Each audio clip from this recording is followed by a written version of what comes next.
You think that a person is going to come to you and say to you, here is what you've always wanted. No. You have to fight for it, because that is the secret of success. The road to riches, those who don't support you on your journey, they must go. So if you have people in your life right now who's holding you back, but you know what? It's how they are. No, it's not how they are. It's how you are and what you accept. If you have people in your life who's a burden, let them go. If you have people in your life who just wants to remind you of your strife, you know the words I hate? Ek wil maar net vir jou help. Help with what? Can you give me 500,000 right now? That is help. That is help. It's not help when you give someone food. That's your duty and your responsibility. So you want to feel good and great because you gave food to someone who was hungry? That is the least of what you can do. Unless, of course, you don't have. Even you yourself, you don't have food. Or someone, I don't know without you what I would have done. Well, darling, you would have lived without me because you breathed. You were breathing before I arrived. And even when I go out of your life, you will continue breathing. I am not responsible for your breath, your heartbeat, your sanity. I'm not. I don't operate your brain. So why would you say, if it wasn't for you, I don't know what I would have done? No, I'm just a vessel who came to help you at the time when you needed it. And it was in my power to do so. You don't sing the praises of someone who has helped you. You say thank you. And that is another thing. If you yourself are always helping, but always complaining, that is what is keeping you poor. You are keeping yourself locked in poverty. Because no, you know what? Ek doen so baie vir hierdie mense, but hulle, they don't appreciate. Stop doing it. It says a lot about you. You are poor because you have low self-esteem and you lack the confidence to say no. And look, if you say no to someone, say it with confidence. Say it with clarity. And know why you are saying it. Because you cannot help everyone. You cannot help at the cost of yourself. You cannot help and then you have to struggle afterwards. And here's an important thing that you have to remember. When you say, I don't have to give, it doesn't mean that your cupboards must be big. Yes, you can say, I don't have to give. What I have is for me at the moment. You are not part of my budget. And I'm not saying I want to repeat that. I'm not saying that if you can do good, that you don't do it. Because no, you and your family are fine. When it is in your power to help someone. Have a heart. Have compassion for goodness sake, man. Sometimes someone is dying of hunger next to you. And you are eating and you don't even offer a slice of bread, saying that no, they must see for themselves. Then you are heartless when you do that. I'm not saying that. But what I am saying is that when the same person comes to you month after month and now you have to make them part of your budget and they don't contribute, you can say no. And you can say no with confidence. Do not let sympathy keep you in poverty. You know what is the danger to the biggest threat to wealth is the shame brigade. Shame, you are so poor. Shame, I just want to help you. Shame, you have nothing. Shame, I can see you are struggling. That is your threat to your wealth. Because a person who genuinely and truly cares about you when you go through a difficult time, they will be there to support you, but they won't remind you of your strife. When you are part of the Ashamed Brigade, or when you are in the circle of the Ashamed Brigade, you will stay poor. I don't know what happens to us, and I've seen this happen very, very often. We put someone in a certain bracket or a certain level. We decide this person is in a higher level than me, or he's below me. We compare. We do that. And we have the attitude. When I assume that you are struggling, you never said anything.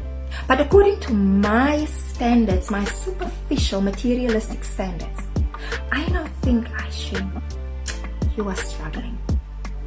It seems as if now I assume that you lack the ability to get yourself out of the situation.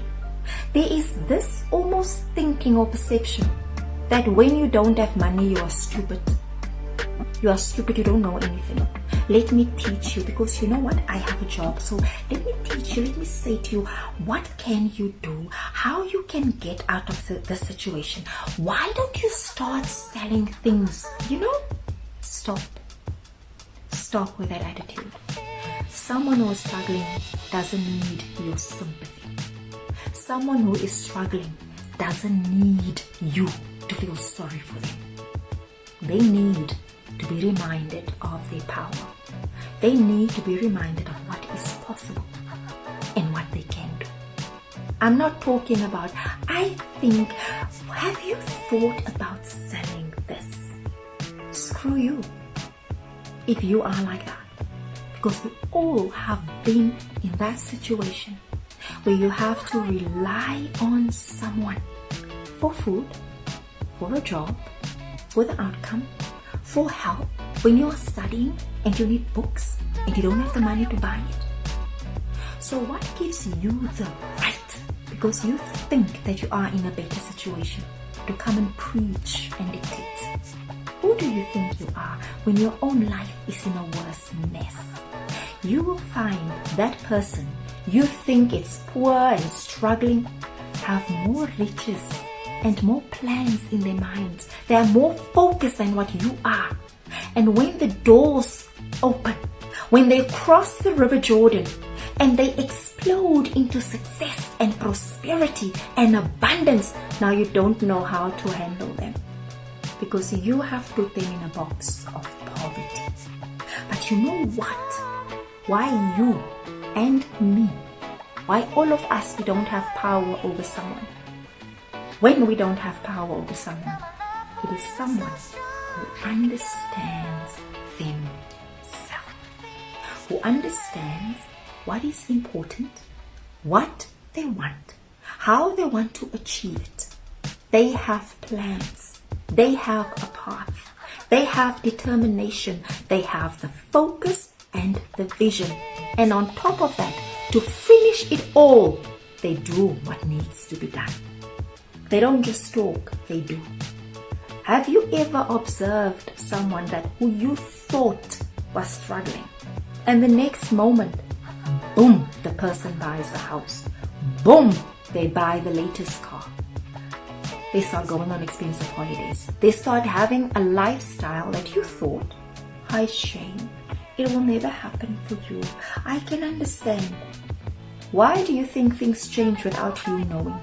Because while you were talking, watching, observing, chattering, skinnering, ridiculing them, they were hustling. They were doing their work quietly. They prepared themselves for that day when riches become physical. But at the heart of fighting poverty, you must, first of all, I cannot say this enough, and I will keep on saying it, you do not, under any circumstances, embrace or accept poverty. You do not accept struggle. You do not allow anyone to determine who you are and what you are capable of, what you can get and how far you can go. You reject any label that anyone dares to put on you. That's number one. So if you are on the quest to find wealth, if you still talk about what they are saying about you, you will stay poor. If you still say, oh, I won't trust people, you stay poor. You will stay poor. Number two, you need to understand who you are. Do you know who you are? You are expensive. You are quality. You are exclusive. You are wonderfully made. You are blessed. You are prosperous. You are successful. You are empowered by the blood of Christ. You don't even know what that means, and you keep on saying it. You have the power. You have access, the knowledge, the skills. You have all the wealth inside of you to become rich, powerful, and prosperous. But you need to believe it. You need to be stubborn and resolute. You need to protect your sanity and protect your mind. And whatever does not fit with the picture that you have of your life, the picture of prosperity, the picture of abundance, the picture of success, anyone, anything that does not fit in that picture, they must go. You cannot sit the whole day and talk about other people and think that you will get rich. You cannot resent another person for having what you don't have. You cannot hate people because you think they are wealthy. And you want the same riches? Wake up. Once you become focused on your path, your road, your plan, once you become focused and only see what you want to see, and only think thoughts that serve you, thoughts that build you, not what anyone else is saying, what you are thinking. You decide what thoughts stay in your mind. That's true power, because your thoughts becomes your feelings become your emotions, and your emotions become your life. If you are constantly depressed, because I'm reminding you, Shane, life is so hard, it's so difficult, you struggle so much. If you are constantly depressed, your life will become one of depression and defeat. If you are constantly fearful, your life will become a life of fear and defeat. So you need that wealth that is in the spiritual world. What do they call it? We are in the natural world. It doesn't matter what fancy word you call it. You are here now. You need to tap into that fountain, that ocean of riches inside of you. And how do you do that? How? First, you need to decide, what does it mean to you to be wealthy? Why must you decide that? For someone who buys their first house, a tiny 2-bedroom, 1-bedroom house, that's wealth to him. Because he said, or she said, when I have my own house, I will be wealthy. But then you come, you live in a 3-bedroom house with a swimming pool, and you look at that person and say, poor person. Can you see? What is your measurement of wealth? Because that person that you say, poor person, big person, because he has this tiny house, that house is his wealth. It's his pride. That's his measurement for wealth. What are yours? Do you even have an understanding of what wealth means to you?